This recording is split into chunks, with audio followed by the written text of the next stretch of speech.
যারা নতুন অবস্থায় ফেসবুকে কাজ করতে এসেছেন কিন্তু লোক লজ্জার ভয়ে কথা বলতে পারেন না, তারা সবসময় নির্জন নিরিবিলি স্থান বেছে নেবেন। এতে কিন্তু আপনি কথা বলার বাচনভঙ্গি বা উপস্থাপনা বা আপনার যে সাহস, কনফিডেন্স, সেটা কিন্তু তৈরি হবে। আর ফেসবুক সবসময় চায় নিজের উপস্থাপনা। আপনার উপস্থাপনা বা প্রেজেন্টেশন যদি ভালো না হয়, আপনি যদি ক্যামেরার সামনে কথা না বলতে পারেন, তাহলে কিন্তু আপনার এই কন্টেন্ট করে কোনো লাভ নেই। ফেসবুকে ভিডিওতে রিচ বাড়ানোর উপায় তিনটি। এক হলো নিজের উপস্থাপনা, নিজের প্রেজেন্টেশন। এটা আমি যে কথা বলতেছি, নিজের ভাষায় কথা বলা, এটাও কিন্তু একটা প্রেজেন্টেশন বা উপস্থাপনা।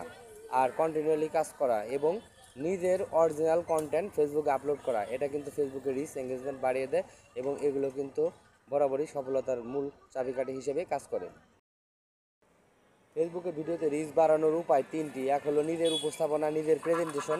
এটা আমি যে কথা বলতেছি, নিজের ভাষায় কথা বলা, এটাও কিন্তু একটা প্রেজেন্টেশন বা উপস্থাপনা। আর কন্টিনিউয়ালি কাজ করা এবং নিজের অরিজিনাল কন্টেন্ট ফেসবুকে আপলোড করা, এটা কিন্তু ফেসবুকে রিচ এঙ্গেজমেন্ট বাড়িয়ে দেয় এবং এগুলো কিন্তু বরাবরই সফলতার মূল চাবিকাঠি হিসেবে কাজ করে। ফেসবুকে ভিডিওতে রিচ বাড়ানোর উপায় তিনটি। এক হলো নিজের উপস্থাপনা, নিজের প্রেজেন্টেশন। এটা আমি যে কথা বলতেছি, নিজের ভাষায় কথা বলা, এটাও কিন্তু একটা প্রেজেন্টেশন বা উপস্থাপনা। আর কন্টিনিউয়ালি কাজ করা এবং নিজের অরিজিনাল কন্টেন্ট ফেসবুকে আপলোড করা, এটা কিন্তু ফেসবুকে রিচ এঙ্গেজমেন্ট বাড়িয়ে দেয় এবং এগুলো কিন্তু বরাবরই সফলতার মূল চাবিকাঠি হিসেবে কাজ করে।